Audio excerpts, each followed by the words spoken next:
안녕하십니까.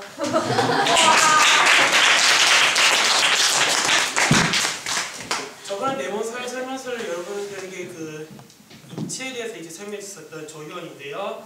자, 오늘은 여러분들과 히포크라테스와 생명윤리에 대해서 이제 얘기해 보겠습니다.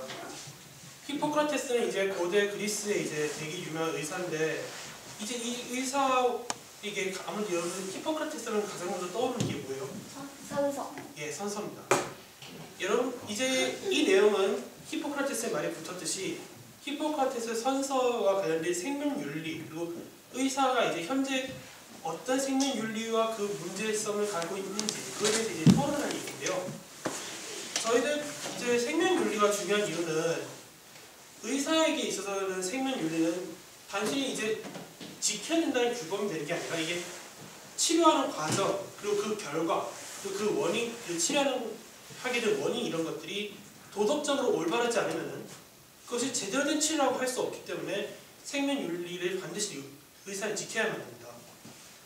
그렇다면 이제 이 생명윤리가 그렇게나 의사에게는 일종의 규범이나 규칙 같은 이 생명윤리가 현재 되게 많이 문제시되고 있죠. 여러분들 알다시피 낙태, 안락사, 뭐 이런 생명윤리 문제들은 저희들이 이제 어떻게 다뤄야 되는지를 그걸 얘기해보겠습니다. 일단 생명윤리 문제가 왜 생길까요? 뭐 도덕적인 관념, 윤리적인 관념 이런 걸 얘기할 때 되게 문제되는 건 관점에 따른 차이가 있겠죠. 어떻게 이쪽 어떤 문제를 어떻게 보느냐에 따라서 그게 이게 맞다고 보일 수도 있고 저게 맞다고 볼 수도 있습니다. 낙태가 여러분들이 산모의 입장을 생각해 본다면은 산모에게도 인권이 있는데 산모를 더 중시하니까 낙태해도 되지 않느냐 생각할 수도 있고요. 태아를 좀 더 중심적으로 보신다면은 태아도 사람인데 죽이면 살인 아닌가 이런 식으로 문제가 될 수 있죠. 그렇기 때문에 이런 생명윤리의 문제시가 요즘 들어서 이제 좀 더 이게 더 중요해지는 거에 이 생명윤리 문제가 이제 과학사적으로는 뭐 줄기세포, 배암 이런 것들 할 때 태아 이용하는 경우인데 물론 대부분은 체세포 이용합니다. 그래서 이거는 도덕적 문제가 없는데 이제 태아를 이용하거나 이 배암의 줄기세포 이용할 때는 되게 문제시죠. 그리고 사회적이나 혹은 정치적으로도 생명윤리 문제에 관련된 얘기가 나오면 되게 복잡해집니다. 그런 점에서 저희는 이 생명윤리 문제를 저희 조원들이 생각할 수 있는 수준에서 한번 그 대안을 제시해봤습니다. 일단 첫 번째로 이제 제시되는 생명윤리 문제는 이제 인권인데요.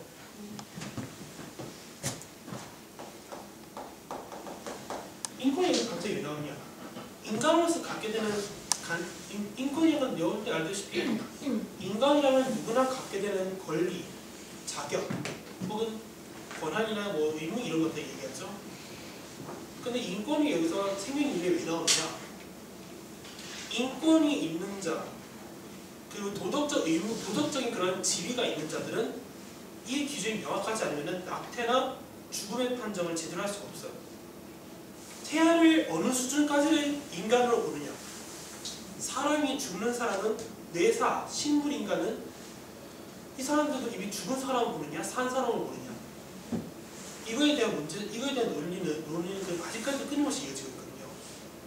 그래서 저희는 이 문제를 해결하기 위해서는 인간의 기준, 그럼 무엇이 인간인가? 그에 대한 기준을 세워야 된다고 생각했습니다. 그래서 저희는 이제 인간의 조건, 그러니까 인간의 조건이 무엇인가? 이걸 생각해봤습니다. 그래서 일단은 물론 인간의 조건을 당연히 여러분들 아마 감각적으로 느끼는 게 있을 거예요. 이 사람은 인간이다. 태아, 식물인간, 뭐 아니면은 되게 노인이나 어린아이부터 우리들까지 전부 다 인간이죠. 근데 개, 원숭이, 여러분들 뭐 혹성탈출 보셨죠? 거기에 그 다윈이었나요? 그 원숭이 이름이? 되게 똑똑해요. 침팬지. 되게 머리 똑똑하죠? 근데 여러분들 그 원숭이 침팬지들 보면서 내가 무슨 그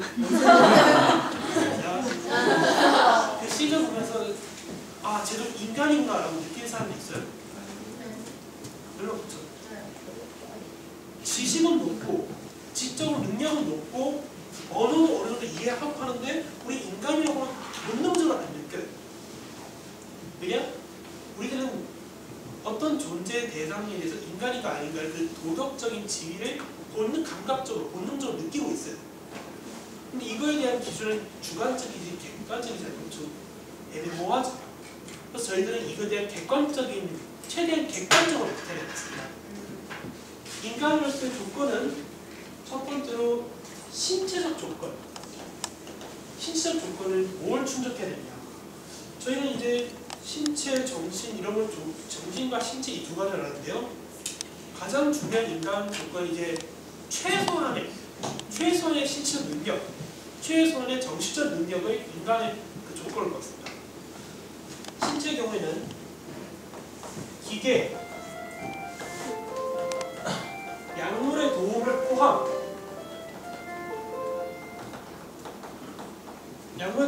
상태에서 최소한의 물질 대사가 일어납니다.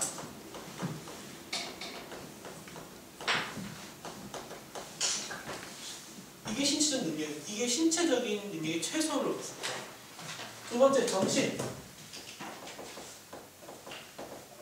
정신적인 최소한의 능력은 아까 똑같이 기계 약물을 포함한 상태에서 이게 저희가 이제 중요한 게 두 가지 케이스가 나왔습니다. 출생 전, 두 번째 출생 후.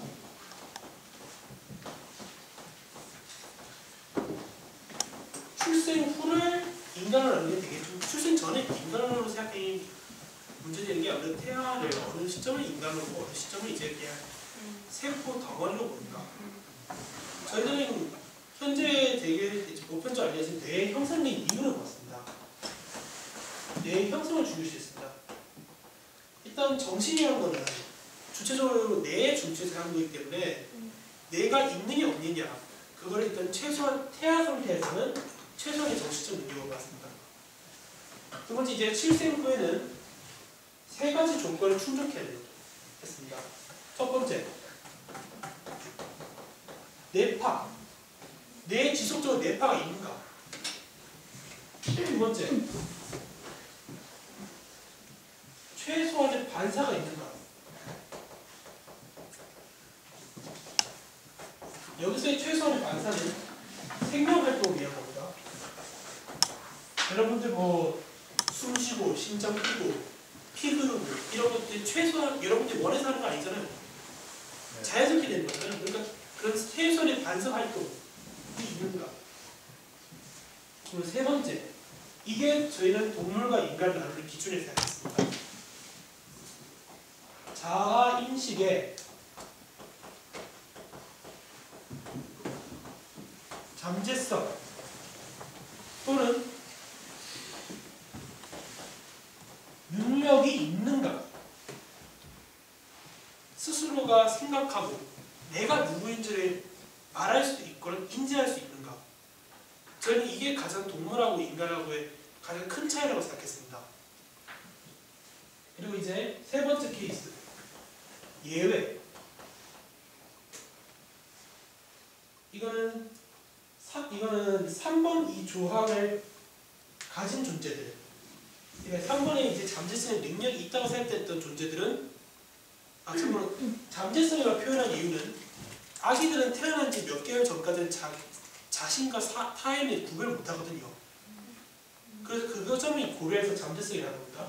근데 이제 예외로 이제 멀쩡하던 사람이 뭔가 식물인간 상태가 되거나 내사 상태가 되거나 해가지고 잠재성의 능력을 일시적으로 잃어버렸거나 일시적으로 상실했을 경우 우리 이 경우를 그 사람을 인간으로 봐야 되는가? 그 점에 대해서 이렇게 결론했습니다. 인간은 옵니다. 인간이 맞다고 했습니다. 단 인간으로서 갖게 된 그 권한, 인권은 지금 현재 이 정신적 능력을 상실한 사람이 아니라 그 권한, 그 선택이나 이런 자기 권리에 대한 권한은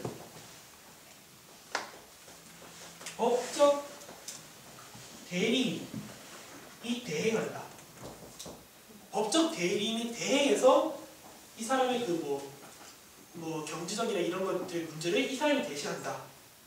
단 이 사람은 인간이다. 그렇게 결론됐습니다. 근데 여기서도 이제 주의사항은 생존권은 제외한다.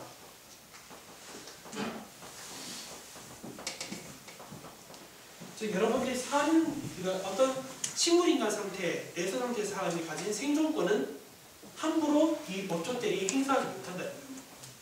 즉 함부로 죽이거나 살리지 못한다는 겁니다. 그 누구도. 자, 이렇게 해서 저희들은 인권에 대해서 생각했는데요. 이제 두 번째, 이 인권의 토대에 어떻습니까?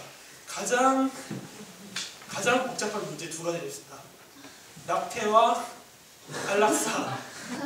예, 좀 졸리셔서 죄송해요. 제대로 재밌게 하고 싶은데요. 여러분들 알다시피 생명윤리가 되게 지루합니다. 그래서 저 이 책 읽는 동안 1시간에 한 번꼴로 졸았습니다. 재밌었구나. 재밌어서 감사합니다. 그래서 정말 졸렸는데 저희들이 이제 꼬박꼬박 돌아가면서 이제 안 되는데 이과생들한테는 굉장히 되게 복잡하더라고요. 신세계였어요. 그래서 이제 저희는 그 신세계를 저희가 탐험한 것들 이제 보여드리는 거예요. 자, 이제 두 번째, 낙태에 관해서 일단 얘기해 보겠습니다. 자, 낙태는 여러분들 아까 얘기했듯이 출생 이 상태 이제 태아가 낙태를 하는 것이 살인인가 아닌가, 이 문제에 대해서 저희들 또 많이 걸리는데요. 저희들은 이때 인권은 이걸 정함으로써 태아가 뇌 형성 이후에는 인간이니까 절대 낙태가 안 된다 했습니다. 그러니까 뇌 형성 이후 태아는 인간이기 때문에 낙태가 안 된다. 근데 이제 여기서 문제되는 건 뇌 형성 이전이었죠. 여기서 말하는 것 같은 거는 뇌 형성 이전의 태아는 그러면 정말 인간이 아닌가? 그렇다고 낙태를 맡겨도 되는가? 저희들도 이건 아니다 생각했습니다. 그래서 제시된 것이 불완전한 인권입니다. 그래서 이 첫 번째 조항에서 새로 추가 조항인데요. 이 시절에서 이 조건에 맞지 않는 사람들은 우리가 그 일부는 불완전한 인권을 가진다. 인간인데 불완전한 인권. 그런 의미에서 태아는 이때 이전의 태아는 뇌형성 이전의 태아는 불완전한 인권을 가지고 있어. 그러니까 함부로 낙태는 못합니다. 그러나 특정한 경우, 그러나 산모보다는 좀 더 불완전한 인권을 지녔기 때문에 산모의 상황을 고려해서 낙태를 할 수 있다 라고 결론을 쳤습니다. 그리고 낙태를 할 수 있는 상황은 그럼 뭔가? 일단 낙태가 가능하다. 근데 어떤 경우? 원치 않는 임신. 범죄. 성폭행. 예? 범죄. 예, 맞습니다. 원치 않는 임신, 성폭행. 원치 않는 임신 중에서는 성폭행 이런 것들은 당연히 산모 입장에서는 당연히 기르고 싶지 않은 아이죠. 이런 아이는 낙태를 된다. 그런데 이때 원치 않는 임신하니까 또 하나의 경우가 있습니다. 그러면 서로 사랑하는 사이인데 어쩌다 보니. 예. 손만 잡고 자꾸 있네. 자기가 손만 잡고 자자. 응, 그래. 근데 아이가 생겼습니다. 자, 이 경우는 어떻게 할까요? 그거는 그냥 나중에 예, 저희도 그렇게 전해줬습니다. 범죄와 관련된 여기서 범죄라기보다는 저희들이 이거 범죄라고 이렇게 줬습니다. 강압적인 임신은 강압적인 임신은 낙태가 허용된다. 물론 이거는 이 조건을 형성해야 돼요. 내형성 이전. 그 두 번째, 자의적. 자의적인 임신은 어떻게 하냐? 자의적인 임신은 낙태가 안 됩니다. 낙태 안 된다고 들어줬어요. 자의적인, 왜냐면 성관계를 했다는 것은, 그것도 자의적 성관계를 했다는 것은 아이가 생길 수 있는 가능성, 위험성을 고려했다는 거예요. 그거를 있다는 것을 알고도 동의했다는 거기 때문에 아이가 생겨도 낙태할 수 없다라고 결론졌습니다. 그런데 그렇다고 이제 문제시되는 거는 이제 이게 이 어떤 성인가 강압적인가 자의적인가 그걸 어떻게 판단하냐? 그건 아쉽게도 저희들이 의사의 관점에서는 그것까지 이제 판단을 못한다고 이렇게 결론졌어요. 이거는 이제 이거에 대한 기준은 바로 이제 저희의 이제 생명윤리적인 관점으로 판단이 힘들다 생각해서 사회적 관점을 이제 그러니까 법적 조사 같은 거를 통해서 이 기준을 구별하고 이에 대한 제시로 낙태 합리화 마련을 결정하기로 하자라고 알려주셨습니다. 자, 그리고 덤으로 이제 얘기하자면 미혼모들은 그럼 이제 그럼 낙태를 했다고 치고 미혼모는 그럼 어떻게 하느냐? 이 낙태 안 되고 생긴 그 경우에 이제 미혼모에 대한 처분도 미혼모에 대한 이제 그 대우도 일단 사회적 법적 조사를 통해서 조사를 하고 그에 따라서 이제 이후에는 제 생각에는 뭐 저희들 이제 미혼모 얘기해서 이제 사회적 법적 조사를 통해서 이제 정부 차원에서나 기관 차원에서 이제 후원이나 원조 같은 걸 해주고요. 그리고 이제 상호 부부간에 이제 상호 이제 그 부모간에 합의를 봐야 된다. 라고 결론졌습니다. 자, 이제 낙태는 이렇게 생각했고요. 세 번째, 제일 어려운 문제가 하면 안락사입니다. 낙태도 물론 살인입니다. 낙태도 어떤 면에서는 살인을 본 사람들이 많았어요. 저희도 이게 살인이라고 좀 느끼는 감도 있었어요. 근데 안락사는 그래도 그나마 뇌형성 이전은 그나마 그래도 괜찮지 않을까 생각했지만 안락사는 좀 많이 다르더라고요. 이건 누가 봐도 완벽한 인간이고 이 사람들에게 안락사를 행하는 것이 살인인가? 만약 안락사가 허용된다면 자살로 허용되지 않는가? 스스로 원해서 죽는 죽음. 이거에 대한 기준도 명확하게 위해서 이 안락사를 저희는 대체적으로 허용을 안 하되 특별 케이스에만 허용하고 있습니다. 안락사는 이제 몇 가지 경우에서만 몇 가지 그 기준을 통과해야만 허용의 가능성이 있는 거예요. 이거 몇 가지 기준 통과됐다. 그럼 바로 안락사 아니에요. 저희는 이제 좀 더 생명과 관련된 거는 생명 한 번 잃어버리면은 돌아올 수 없잖아요. 불가역적이라는 게. 그러니까 몇 가지 기술을 제시해서 조건에 들어오는 사람들을 좀 더 다시 말하는데 좀 더 신청적으로 좀 더 논의를 해보자 결론졌습니다. 일단 안락사에 대한 얘기로는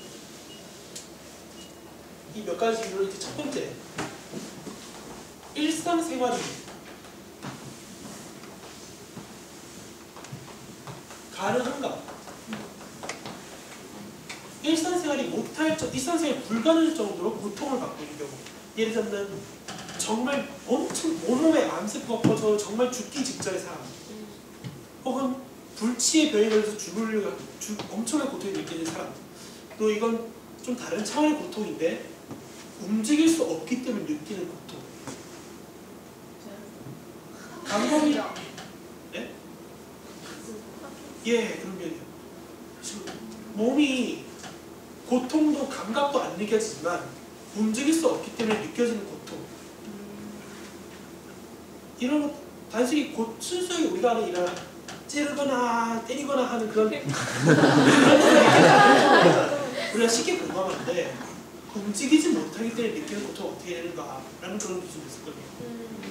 그래서 단순히 고통이라고 표현하기보다는 일상생활이 가능한가라고 적겠습니다. 일상생활을 할 수 없을 정도의 병의 진전 상태나 고통은 고려해봐야 된다. 근데 이건 첫 번째 기준이에요. 이거 더 추가해야 됩니다. 회복의 가능성이 있는가? 회복할 가능성이 있는 부치예요.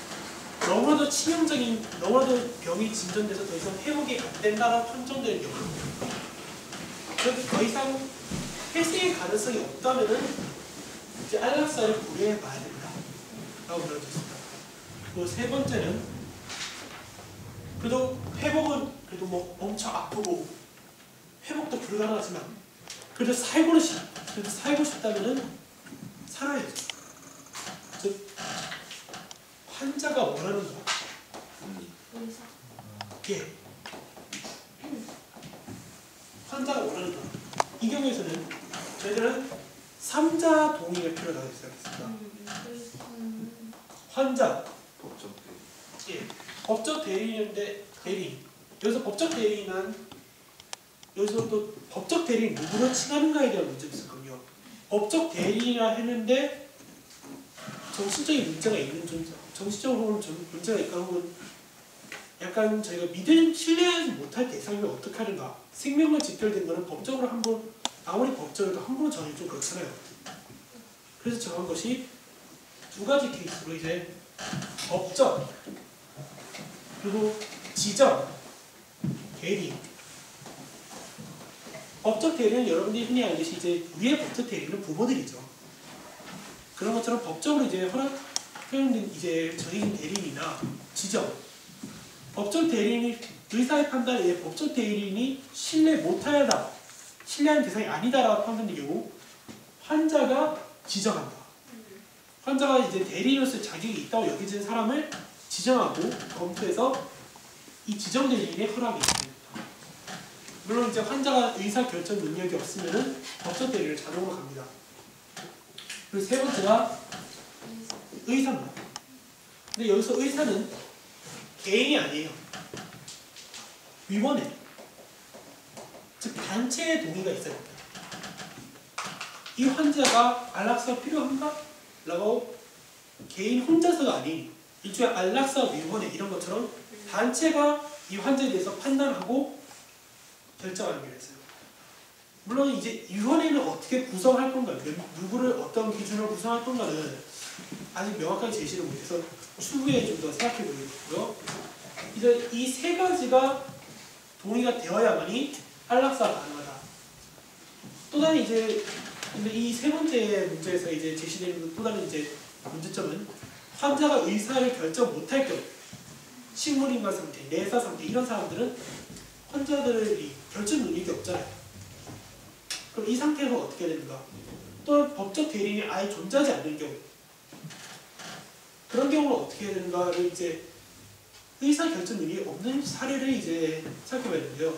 아쉽게도 저희들이 이제 그 페이지까지는 책을 5장까지 읽습니다. 근데 이 법적 대리인의 얘기는 7장이 넘어서 좀 더 읽어보고 선택해야 되겠다라는 결론을 나왔습니다. 근데 이제 이 경우는 좀 더 이제 추후 아마 발표로는 여러분과 맞출 수 없겠지만 이제 저희들끼리 나중에 차후의 논쟁으로 좀 더 명확하게 결정을 하겠습니다. 이제 마지막 네 번째, 해악과 혜택의 기준. 이거는 되게 주관적인 기준이에요. 해악과 혜택은 의사가 판단하기에 안락사를 하는 것이 혜택이 더 큰가, 해악이 더 큰가, 그거를 하는 거예요. 이거는 되게 주관적인 기준이라서 좀 애매하는데요. 근데 이게 필요한 이유는 안락사를 시행했는데 그게 해악적인 조건, 해악이 있다. 즉, 오히려 환자에게 악영향을 끼친다고 판정될 경우는 안락사를 하면 안 되고 정말 회생 가능성 없고 아프고 치료를 해도 소용없다면은 안락사를 하는 게 혜택이 더 크다. 현재에 비하면. 그런 경우는 안락사를 고려해야 된다고 생각했습니다. 자, 이 네 가지 기준을 충족시켰다. 그럼 그 환자는 이제 바로 안락사? 아니죠? 아까 말했죠? 이거 한 다음 이제 다시 한 번 더 고려를 해봐야 돼요. 여기서 아까 말했던 이 위원회, 이 안락사 위원회에 회의를 거친다는 것. 이 안락사 위원회 회의를 거쳐서 최종적으로 이제 안락사를 할 것인지 말 것인지 그에 대한 동의를 하겠습니다. 자, 안락사를 할 것인가 말 것인가의 기준이 여기서 이제 이렇게 정해졌죠? 근데 이걸 세우고 난 뒤에도 저희는 되게 마음에 한 가지가 걸렸죠. 살인인가 이게? 이 안락사가 살인인가 아닌가에 대한 그 논의는 저희들도 아직까지도 저희들도 문제를 제대로 못 내렸습니다. 왜냐면 안락사에 대해서 얘기를 더 하자면은 현재 이제 강의 여기서 끝이긴 한데 안락사에 대해서 얘기를 더 하자면은 안락사가 이제 방식과 의도에 따라서 안락사가 살인이 될 수도 있고요. 치료가 될 수도 있고 방식에 따라서는 한 의사가 죽인 게 될 수도 있고 죽는 걸 방치한 경우도 있어요. 이것이 정말 도덕적으로 옳은지 그리고 이것이 이런 식으로 도덕적으로 해야 되는 것인지에 대한 논쟁은 저희 이제 조에서도 계속 논쟁하고 있고 강의 이것으로 끝이지만 솔직히 말해서 저희는 여러분들도 생명윤리에 대해서 이런 저희가 제시한 것들 생각해 보면서 그리고 실제 현실에서는 어떻게 적용되는가를 한번 생각해 보면서 스스로에 대한 생명에 대해서 한번 더 생각해 보고 생명윤리를 어떻게 지켜야 될지를 한번 고려해 봤으면 좋겠습니다. 감사합니다.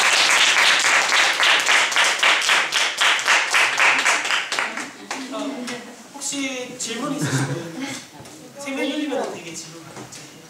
아니 저기 나태 기준에 자의적과 강압과 두 가지가 있었는데 그 판단은 누가 하는 건지. 저희들도 아까 얘기했듯이 수치는 자의적이다, 강압적이다 이런 판단은 의사가 판단하기에는 범위가 너무 넓은 문제라 생각했어요. 그래서 의사뿐만 아니라 사회적인 이제 사법권 판사나 이제 가정법 관리 아무튼 그쪽 관련된 쪽에서 이 강압적인가 자의적인가를 구분지어야 된다. 왜냐면 이 기준이 애매해지면 안 되는 게 누군가 노리고 일부러 임신해가지고 돈을 떼는 경우도 사실 있다고 하거든요.